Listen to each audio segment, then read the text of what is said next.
بسم الله الرحمن الرحيم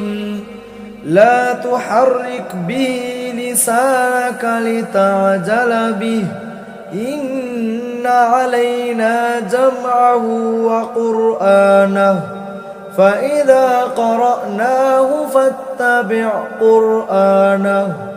ثم إن علينا بيانه كلا بل تحبون العاجلة وتذرون الآخرة وجوه يومئذ ناظرة إلى ربها ناظرة ووجوه يومئذ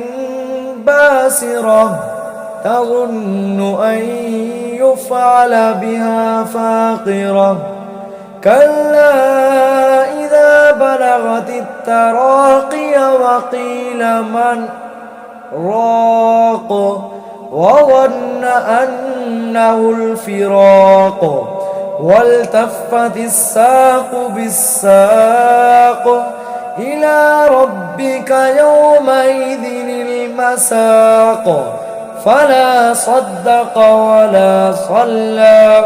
ولكن كذب وتولى ثم ذهب إلى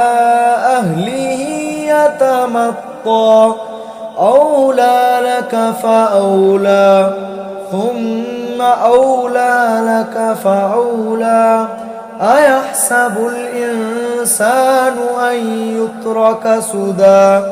ألم يك نطفة من مني يمنى ثم كان علقة فخلق فسوى فجعل منه الزوجين الذكر والأنثى أليس ذلك بقادر على أن يحيي الموتى